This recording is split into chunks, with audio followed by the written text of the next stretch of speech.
saya Desreni Jahrab dengan NIM 23011400013. Saya mahasiswi Prodi Pendidikan Guru Sekolah Dasar, Fakultas Keguruan dan Ilmu Pendidikan Universitas Nusa Cendana. Oke, kali ini saya akan mereview atau membahas kembali buku yang telah saya baca yang berjudul Rumah Bangtan. Nah, seperti rumah pada umumnya, rumah Bangtan ini berisi sebuah keluarga, namun anggota keluarga di dalamnya bukan terikat hubungan darah, melainkan persamaan nasib sebagai anak rantau. Mereka adalah 7 mahasiswa dengan latar belakang kebiasaan sampai kisah percintaan yang beragam. Nah, buku ini ditulis oleh Mayang Aini, yang dimana buku ini menceritakan tentang kehidupan ketujuh mahasiswi. Kenapa buku ini dinamakan Rumah Bangtan? Karena di dalam rumah tersebut berisi 7 laki-laki tampan, maka disingkat jadi Rumah Bangtan. Oke, 7 mahasiswa dari cerita ini yaitu yang pertama Sauki, yang kedua Arjuna, Ares, Yuki, Raja, Jayandra, dan juga Tarki. Yang paling saya suka dari buku ini yaitu pada special part, yaitu Speak of Basement and Royal Wedding, di mana Ares sebagai kakak tertua dari anggota keluarga ini melangsungkan pernikahan dengan pujaan hatinya, yaitu bernama Abel. Nah, dalam acara ini berlangsung begitu megah dan sangat bagus. Ada Yuki yang dimana orang yang sangat cuek, dia menyampaikan isi hatinya kepada Bang Ares. Nah, itu merupakan part yang paling saya suka karena dia menyampaikan part itu dengan sangat bagus. Ya, jadi di sini saya akan menjelaskan atau menyampaikan materi yang paling saya suka dari buku ini, yaitu pada special part di mana Mas Ares atau Abang Ares ini melangsungkan pernikahan dengan pujaan hatinya, yaitu Kak Abel. Nah, pada pernikahan Mas Ares ini, yang dimana dia sebagai kakak tertua dari Rumah Bangtan ini, Yuki ini adalah orang yang paling cuek di dalam Rumah Bangtan ini. Tetapi pada proses pernikahan ini dia menyampaikan, atau dia sebagai best man dari mempelai pria atau Mas Ares. Di situ dia menyampaikan isi hatinya kepada Mas Ares. Oke, berikut ini isi hati dari Yuki. Assalamualaikum warahmatullahi wabarakatuh. Selamat malam semua. Perkenalkan, saya Yuki Surya Aldi Wilaga. Buat yang tidak tahu saya berdiri di sini sebagai best man dari mempelai pria kita. One the only judgment tonight, yaitu Mas Ares Ferdiansa atau suami sah dari Abel. Ya, seperti yang bisa kalian lihat, Mas Ares selalu bisa mencairkan suasana atau membuat siapapun yang bersamanya tertawa dalam keadaan apapun. Tetapi bukan berarti Mas Ares jauh dari kata dewasa. Di usia yang matang, saya kagum kepada Mas Ares yang bisa menjaga kepribadiannya yang selalu silly but no annoying.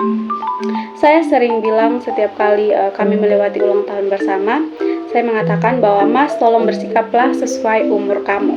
Ya, tentunya gak benar-benar bermaksud demikian, karena Mas Ares yang apa adanya adalah Mas Ares yang saya sayang dan saya hormati.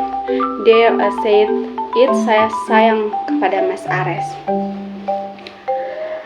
Saya kenal Mas Ares kali pertama di Rumah Bangtan, homeshare sederhana yang kami sewa untuk menjadi tempat teduh sementara kami mengenyam pendidikan. Saat itu Mas Ares duduk di semester 6, kalau tidak salah, dan saya masih mahasiswa semester 4. First impressions saya terhadap Mas Ares jelas seorang anak dengan privilege yang nyasar. Dari bagaimana Mas Ares bicara dan bersikap, semua penghuni home sharing pun tahu bahwa Mas Ares berasal dari keluarga yang berbeda. Bahkan saya dan Arjuna hampir taruhan kalau Mas Ares ini anak keraton atau anak surutan.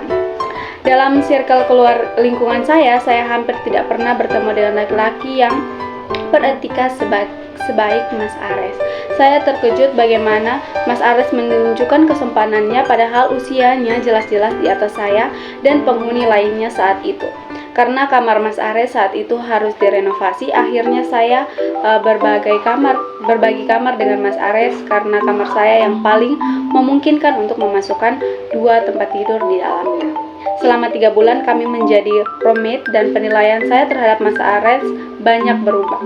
Mas Ares jauh lebih dari sekedar laki-laki yang dididik dengan baik oleh orang tuanya. Mas Ares adalah laki-laki cerdas dan sangat perhatian dengan orang-orang di lingkungannya. Tidak sekali dua kali kami sebagai mahasiswa rantau yang kere harus irit soal urusan makanan. Dan bagaimana kami selalu hampir tidak pernah merasakan hal itu karena Mas Ares selalu memastikan kami mendapatkan asupan yang cukup dan layak. Mas Ares bahkan tidak ragu untuk memasak meskipun ia baru saja pulang dari kampus ketika melihat tidak ada makanan di rumah. Memastikan bahwa semua adik-adiknya sudah makan, Mas Ares pun mengomel jika tahu bahwa salah satu dari kami tidak makan karena alasan sibuk kuliah. Kata-kata omelannya yang saya dan anak Bangtan ingat adalah, emangnya kalau kalian mati kampus bakal sedih? Enggak, yang sedih itu keluarga kalian, makan sekarang. Lebih daripada itu, Mas Ares juga selalu ada saat kami membutuhkan sosok kakak. Mas Ares ada saat Arjuna membutuhkan teman diskusi untuk deotak. Mas Ares bahkan bisa menyesuaikan dirinya bersama Sauki yang usianya terpaut 5 tahun di bawahnya, yang saya sendiri atau bahkan Tarki sebagai orang yang seusianya tidak dapat dekat atau tidak bisa melakukannya. Saya sempat terkejut saat melihat Sauki yang ketika awal datang begitu pemalu dan tertutup bisa menjadi dirinya yang apa adanya semenjak bertemu Mas Ares.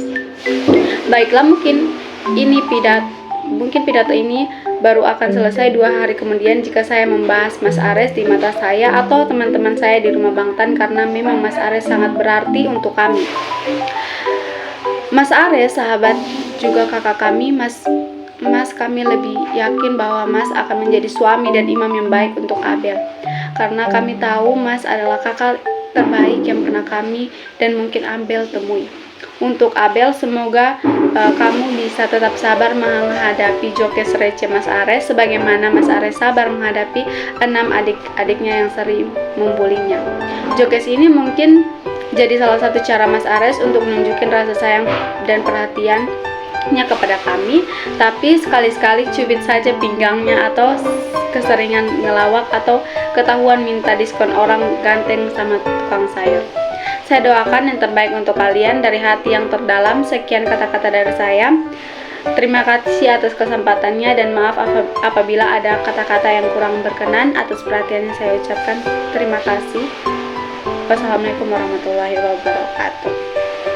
Nah teman-teman, kata-kata ini begitu sangat menyentuh hati Mas Ares dan diiringi dengan tepuk tangan oleh para penonton. Pesan moral dari buku ini itu tentang persahabatan, dimana susah, senang, sedih, apapun itu, kalau kita harus saling membantu satu sama lain. Dan persaudaraan itu adalah suatu hal yang penting yang harus kita jaga sampai kapanpun. Sekian dari saya, bye-bye.